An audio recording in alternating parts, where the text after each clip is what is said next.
More and more trade rumors pop up every day for the Chicago Bulls. One of the Bulls' key players, one of the players that has been talked about in trade rumors for over a year and a half is Zach LaVine, and apparently he wants to stay with the Chicago Bulls. Now, this has been met with some praise by Chicago Bulls fans and some saying that they want Zach to get out of here. We're going to talk a little bit about that, what the future could hold for Zach LaVine, depending upon where he stays or goes. We'll talk a little bit about that, the trade rumors overall, and maybe time to start cooking Billy Donovan. All that, plus a little bit of the preview about tonight's game against Philly and the mailbag. All that and more right after this.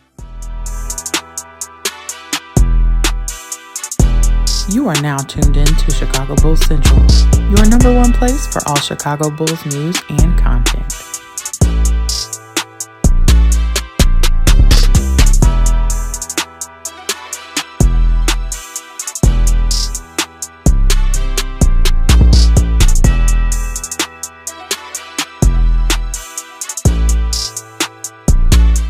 What's going on, Bulls fans? Welcome to another episode of Chicago Bulls Central, your number one spot for everything Chicago Bulls related. I'm the host there, Hayes, but more importantly, you guys can follow the channel at Bulls Central Pod on every social media platform we happen to be on. With that said, let's go ahead and get into this content for today, y'all. So yesterday was an interesting day. Between the Lonzo Laker rumors, the Nikola Vucevic Laker rumors, the Zach LaVine wants to stay here in Chicago, but the Bulls still are going to be actively shopping him. Listen, this is shaping up to be an interesting trade deadline, and I think because a lot of people realize that if the Bulls do decide to make moves on some of their players, they can help a lot of teams with their playoff hopes, right? I think that the Lakers trying to get Lonzo makes a lot of sense. The Vooch thing doesn't make as much sense because I kind of think that they wanted a defensive center there, but nonetheless, it is what it is there. I think still my thing is I think Vooch makes the most sense for the Golden State Warriors with how they play. I can also see him making a lot of sense for that Dallas Mavericks team if Derek Lively was still healthy, but him being out 2 to 3 months, how does that impact what they're trying to do there? But the one thing is Zach LaVine wanting to stay here in Chicago. Now, it was said in that same report, both by Casey Johnson, Mark Stein, Jake L. Fisher, all kind of pointing to the same things, that the Bulls are still listening to offers on Zach. And Zach could be still moved if they find a deal of their liking. And here's what I'm going to say in regards to the Zach LaVine wanting to stay, right? I already went over kind of, what it could mean as far as the team or whatever else, like as far as the value for Zach. I think, teams just don't hold that same value for Zach. But I want to be clear, like, not a lot of players have wanted to stay in Chicago. Now, whether that's due to Zach LaVine realizing teams that he wants to go to just don't want him, or, him just coming to the realization of, hey, things ain't that bad here in Chicago. Like, if we get somebody, we can be right back, at least where we are, and with even a bigger bullet up. And, I said that in yesterday's live stream, like, hey, if the Bulls getting a top 10 pick, they can be right back and playing contention. And, of course, one of the smart asses in the comments was like, well, we don't want to be right back and playing contention. Yeah, but it's different, right? The Bulls are in playing contention with Nikola Vucevic and DeMar DeRozan, two very, very over 30-year-old players. Whereas now, if the Bulls are in playing contention next season, and Matas is a bigger part of the team, the top 10 pick is a bigger part of the team. Io continues to be a big part of the team. Lord forbid Coby and Josh Giddey and these guys step up. Like, that's actually ascending. The Bulls being fighting, barely scratching by for a playing team with veteran pieces is a lot different than being a playing team at a base where a big part of your core still is ascending. And I think Matas in the top 10 pick, whoever that ends up being, if we keep that pick, would definitely, hopefully at that point, be a big part of the core, and they'd be first and second year players with years left to rise up, right? So that's what you're looking at. Now, I think on top of all of that, right, and, me and Pat had this discussion over on Locked On Bulls, is that Zach LaVine is, we get it, he's not a number one, right? He was miscast as a number one. I think we've all kind of realized that. And so when you hear Bulls fans like, yeah, let's keep it and build around Zach, I don't know even if Zach LaVine stays, if the goal is going to be necessarily building around him, more so building with him. And that's where I hope the front office has learned from some of their mistakes. Zach is a damn good player in this league. Make no mistake about it. And now we're seeing kind of the perfect version of Zach, having his first plus defensive season of his career, and doing the things that he's doing, like just to go over Zach LaVine's defensive numbers. Now, I'm not trying to paint this as like Zach has turned into a lockdown defender. He's not. But when you look at Zach LaVine in prior years, right, defensively, players that he's guarded average 6.2 points more per 100 possessions, 5.8, plus 5, plus 7.6, plus 3.9, plus 1, plus 1.3. So far this season, negative 1.7. Players that Zach LaVine is guarding are shooting 2% worse effective field goal shooting percentage when he's guarding them. They're having a higher turnover rate when Zach LaVine's guarding them. And for that matter, Zach LaVine is one of the few times in his basketball career the Bulls are turning the ball over less when he's on the court. Now, part of that is because you have Josh Giddey, you have Lonzo Ball. You always have a ball handler out there with them, right? So Zach LaVine, this version of Zach, and I'll say this, even if this version of Zach is how he can play for the next 2 or 3 years, it makes it worth it. It makes it worth it because you're bringing in then your young players in Matas Buzelis. Now, we know we need to play those guys more, which we'll get into here in a second. And if we keep the top 10 pick, but it adds more structure in how you're developing that, and he can help add some to that, right? So I don't look at Zach LaVine wanting to stay as a negative. I'm not one of those guys who was there, just get his ass out of here, that some people have said. Like, I really get surprised by some of the it's just such a duality. Like, I get it, it's different caliber of players, but like people who like praise THT but hate on Zach LaVine, it's like THT is like 1/80th of the player that Zach LaVine is. Now, I get it. He also gets paid, 1/20th of Zach LaVine's contract, which does play a part into it. But, like, let's be clear here. Like, Zach LaVine is still, statistically, one of the best offensive players we've ever had on the Bulls. Now, it's up to the front office to then make sure they have defenders around them, and that goes to where some of the doubt around this team is. But, overall, like, I mean, it is what it is, right? Then on top of, I know at one time it seemed like maybe the Bulls are going to be willing to sell low on Zach. That has been proven not true, and they shouldn't sell low on Zach, right? They shouldn't sell low on Vooch. So, we'll see what happens there. But as these trade rumors continue, it's a lot of kind of major outlets that don't really know the ins and outs of the Chicago Bulls organization, which we'll get into on a voicemail that we have later on. But ultimately, they just got to figure it out. And wherever this team goes, and where this team is at the trade deadline, we'll take an honest look at where it is. We'll review it, and we'll see what's going to happen going forth. But I mentioned that we were going to talk a little bit about Billy Donovan. And one of a lot of the things that Bulls fans bring up, shout out to Winton, shout out to, others, is that if the Bulls I already know somebody's going, oh my God. If the Bulls do this,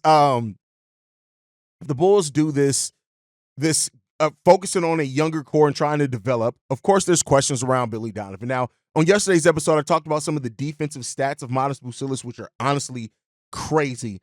And again, it's caliber, right, because of who he's guarding against. But I think there's something at least shown that he deserves more minutes. And we'll see how he goes off that. But Billy Donovan and his reluctance to play people. Now, I've talked about it before. Patrick Williams, Ayo Dosunmu, even Julian Phillips didn't play a lot. Julian didn't play a lot at the beginning of it, but he was on pace to play about 60 games his rookie year before he got hurt, right? So like the thought process that Billy doesn't play his rookies is false. He plays his rookies, but I think the bigger conversation that needs to be had there is not that he play them some minutes, it's how he's playing, right? Like Dalen, Marko Simonovic, they didn't play. It is what it is. But Ayo, P. Will, Julian Phillips, even Matas Buzelis this year, they've played their rookie year. But how have they played them? And one of the biggest things that I have criticized Billy Donovan over is that when you look at player like, and again, not to compare the caliber of player or whatever else, but when you look at like even the Miami Heat, right? When they were playing Khalil Ware 12, 14 minutes a night, it was structured. Like you could see when how they had him out there in certain lineups, what they had him doing in certain cases. Billy Donovan plays young players, but he doesn't always have a structure. Even when Ayo Dosunmu was playing a lot his rookie year, I was out there to be his defensive presence for a team that needed extra defense. And when you look at it offensively, there really wasn't a lot made to be said. Julian Phillips, Dalen Terry, and Matas Buzelis this year are playing, but it's really like, hey, go out there and show me something. Which I get it to a degree, but like you want to have structure. And so it's not just about playing young guys, it's about how you play them. And that's where some of the problems and the concern comes in at when you talk about a team potentially going younger is, okay, then what's the development plan going to be? And Billy Donovan is not yet shown to have a development plan for players. He's shown that he may play them some minutes, go out there, show me what you can do, stand in the corner, take a shot if it gets to you. Yeah, Matas Buzelis has the most blocks on this team, one of the craziest block rates in the NBA. But cool, that's all off instinct, right? So when you allow players to go out there and play, and it's just like basically them going off instinct, what are you really developing? Sometimes you got to structure that. And that's where I hope that Wes Unseld Jr., Dan Craig, two guys that have been heads of player development, we're going to help with that. But it seems like that does, like in practice, they're helping work with those guys, which is still great, right? You got Peter Patton, you got Wes Unseld, you got Dan Craig. These guys can help extend what they're working on. We even saw a video with Matas Buzelis getting up shots, and AK was the one rebounding the shots and putting it back up. Like, we saw that, and that's great. But if you're going to do this thing where you're going younger, you have to have more structure. And the Bulls' offense as a whole really doesn't have great structure, right? And defensively, I mean, we've had more structure at times. I think the first 2 or 3 years under Billy Donovan, we actually had a solid defensive structure. Now it's kind of, and I know he's turned it over to Wes Unseld, but I know we don't have the skill either, so there's some questions there. But if we're going to go this younger route, you have to put a bigger focus on development. And I don't know if Billy Donovan is going to be that guy. And so because of that, of course, it raises a lot of concerns from Bulls fans. Like, all right, bet. So if we go younger, then what? Because we don't trust Billy Donovan to develop shit. And that raises a whole nother question for this team and for this franchise in a lot of ways. And I guess we're just going to have to wait and see it out and what happens there. But the signs of concern are there, and they're valid. And so we'll see. All we can do is hope for the best. Another thing that all we can do is hope for the best is that the Philadelphia 76ers, despite all of their struggles, right? And I know ATS is always somebody that anytime the Sixers suck. The Sixers suck. Oh, my God. We're so much better than the Sixers. But when you sit at it, now the 76ers find themselves only 2 games behind the Chicago Bulls. And we play them today. And this is a game in which this game can almost count as a double game for the Philadelphia 76ers if they're able to get a win tonight against the Chicago Bulls in Chicago. Now, one thing's granted, the 76ers are still 2-8 in their last 10, but we're 3-7, right? So, listen, it's not out of the realm that the 76ers could eventually just play competently. Now, I think this, right, more so than talking about the 76ers playing competently, I think you got to look at this. Which team wants to increase their chances to keep their pick?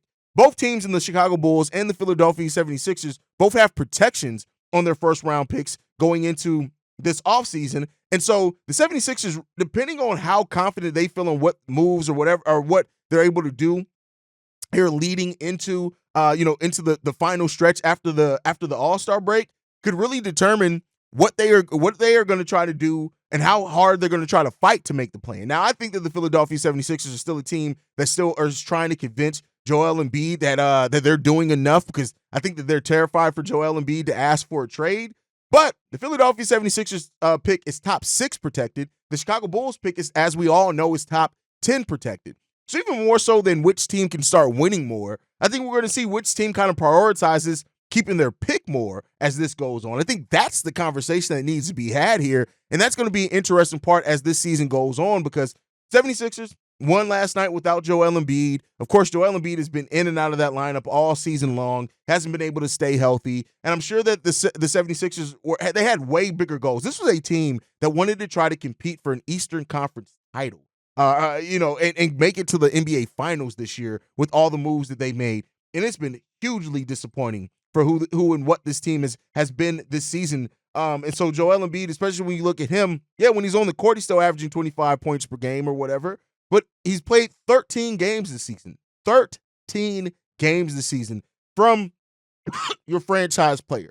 And so, that's something that they have to look at. And maybe even with what I mentioned with the Bulls, is even if the 76ers keep their pick and don't really necessarily look to keep it, if they want to make a swing to add another star to this team, that could be it. Or they can look to add another young stud to this team like Jared McCain and start preparing and having young players around Joel Embiid for the eventual, if they have to make a switch in their direction, they got a young core with Tyrese Maxey, Jared McCain, their top 6 pick if they keep it this year, right? So that's a lot of things to look at for as well on who's going to try to prioritize keeping their pick. And the thing is that right now, the Chicago Bulls would have a good chance of keeping their pick at being number 9. The Philadelphia 76ers, right now they have the 7th worst record in the NBA, so they would have to get lucky and move into the top 4 in the lottery to be able to keep their pick. Otherwise, it goes to the OKC Thunder. The fact that the Thunder could get a top 10 pick this year is actually pretty fucking criminal. But nonetheless, it is what it is there. So look out for that. This game is going to be the same thing that it is. Which Bulls team shows up? Because this is a Philadelphia 76ers team. This is the type of team that would absolutely kill the Bulls, and then we'd be left looking like, really?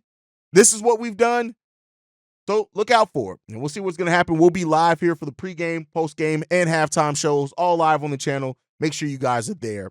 All right, so it is Saturday. That means it is Mailbag Day. Let's go ahead and get into these voicemails. This one's from Jeremy. What's up, Hayes? It's your boy Jeremy again down here in Oklahoma. I agree with you. It's just hard right now. No heart.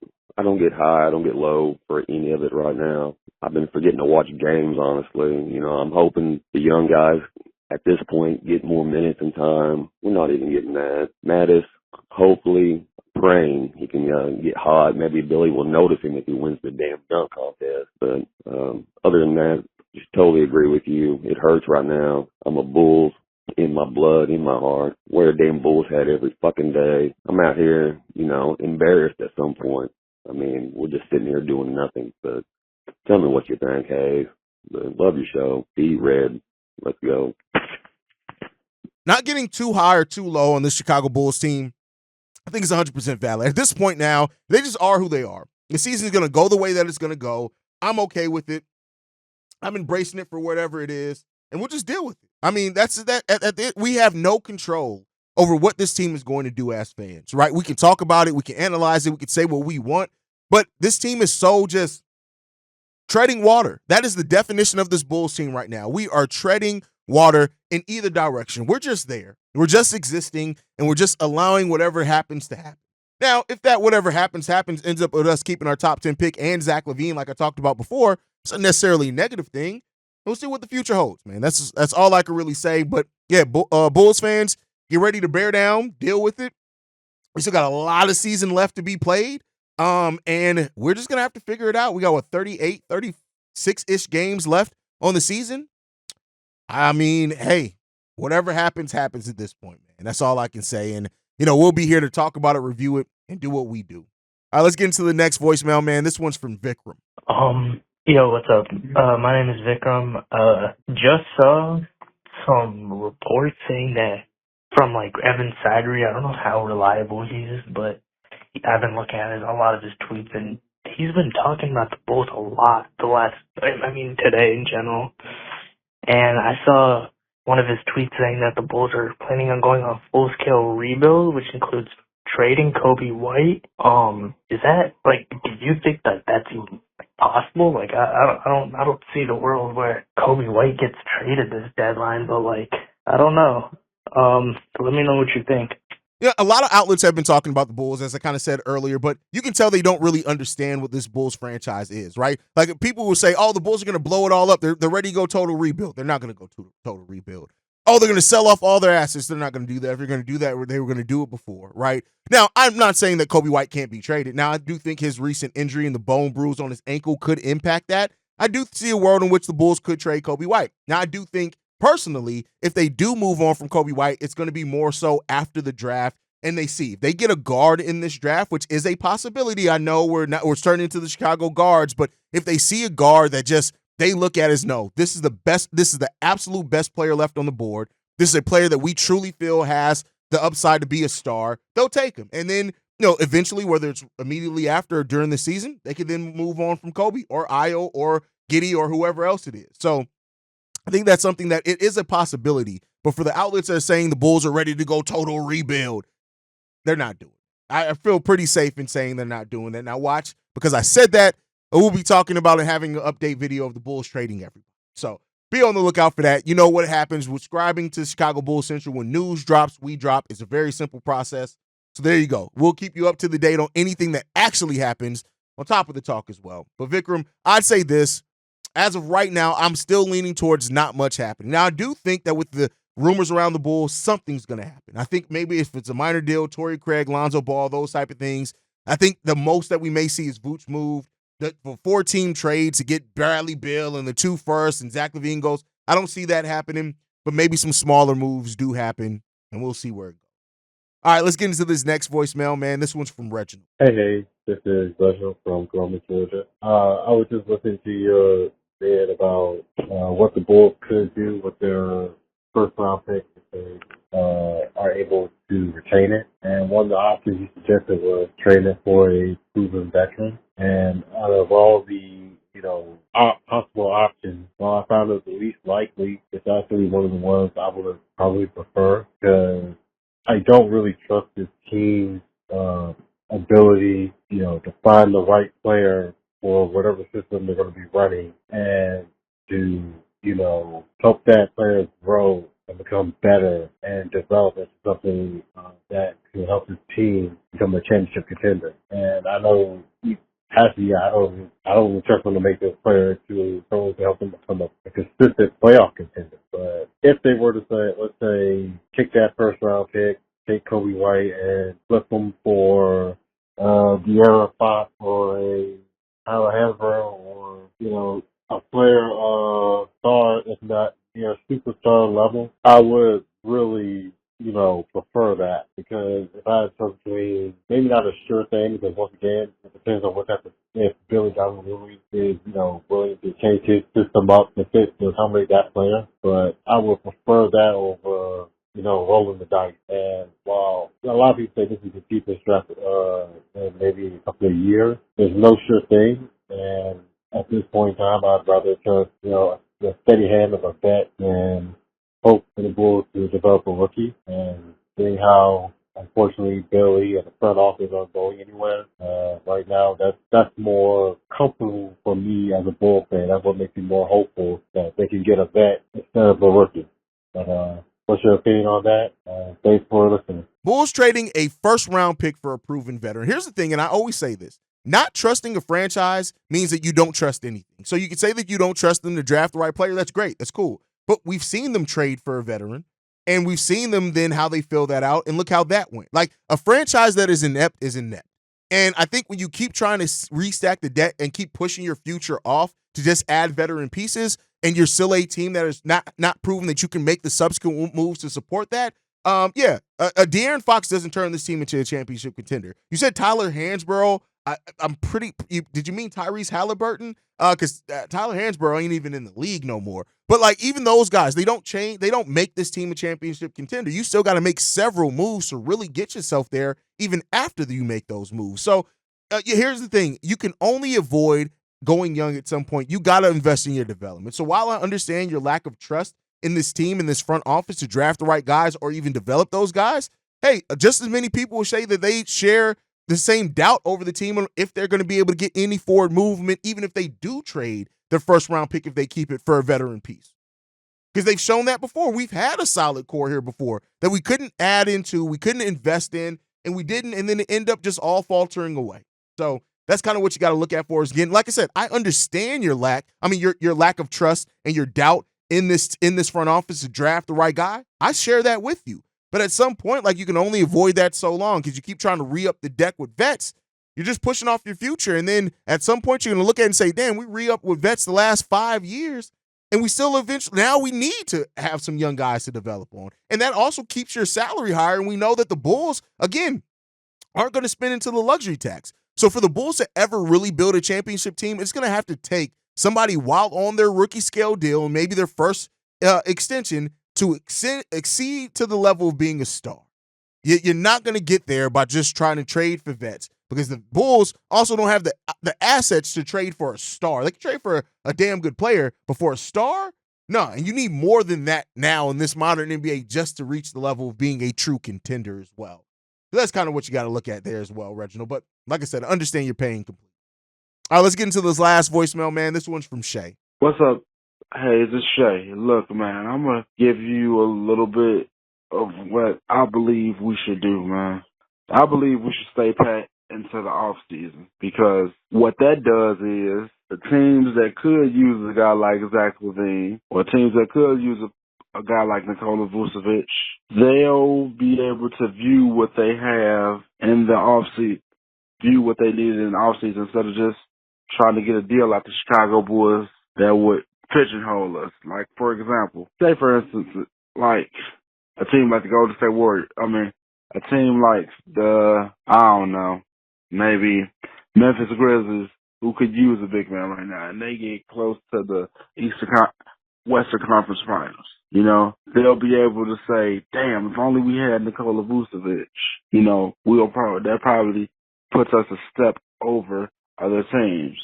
Or a team like the Oklahoma City Thunder, who might make the finals, and then if they lose, they'll be like, "Damn, it probably could have put us over the Boston Celtics or the Cleveland Cavaliers, and it could have and we could have won it all. You know, that will give them time to view their roster out, see what they need, and on top of that, they won't be able to They probably won't be able to pigeonhole the Chicago Bulls or try to get a screw over deal, and then it's going to force their hand to have to give the Chicago Bulls what they need in terms of these draft picks, knowing that they may be one piece away from winning the titles. That's how I believe we should do, because the way I see it, us making a move at this trade deadline, we could end up regretting it long term, or get a salary deal that could pigeonhole us to making moves. And not to mention, we still got to re-sign Josh Giddey if we're going to do that. And we haven't made a decision on Ayo or Coby or any of our other guys that are coming off the books this season and next season. But that's just how I believe. Anyway, hey, tell me what you think. Peace. All right, I see your logic in saying stand pat, and here's what I'm going to say. I'm gonna again, not saying you're crazy for how you feel, but I'm just going to offer a different perspective on that. Standing pat at the deadline, right, could also hurt a player, because let's say, for example, the Golden State Warriors, who are interested in Nikola Vucevic. Let's say that they don't, or the Bulls decide, hey, we're not going to trade Vooch. We'll talk to you in the offseason. What if Quentin Post continues to develop, and by the end of the season, the Warriors say, you know what, we're not really as close. Vooch doesn't get us as close with this Post guy. We're going to continue to develop, and we want to see what he looks like as a starter, right? So that's what you run into. Let's say for the Dallas Mavericks, for example. The Dallas Mavericks, they say, hey, listen, all right, the Bulls don't want to trade Vooch. Let's go another season with Gafford. Derek Lively comes back healthy, and then they end up hitting and exceeding or whatever, right? You run the equal risk, especially because teams that are interested in Vooch already have their core, and they kind of know who their core is, right? So it's not like a young team, like you mentioned the Memphis Grizzlies. Yeah, they're a team that, hey, let's see what we got, then we can add something, but they kind of already know, right? So I get what you're getting at, but when you have, and again, an expiring contract in Vooch, if somebody's offering you the value, then you kind of take the value then, because a lot of the teams that are rumored interested in Vooch, they know who they are. They're not waiting to try to figure out their identity based off where they end. They know who they are because those cores have been together. Then you want to kind of take advantage of that. That's just my opinion, but you guys always can let me know how you feel down below. That's my time. Make sure you guys are following the show at Bull Central Pod. You can send us any feedback, questions, comments, concerns. BullCentralPod@gmail.com. Lastly, if you want to leave a text message and our voicemail for the mailbag, the number to do so, 773-270-2799. We are the number one spot for everything Chicago Bulls related, but that's thanks to you lovely and beautiful people. And like I like to end every episode on, go Bulls. Love you guys. See you right if you can, y'all. Peace. This has been a presentation of the Break Media.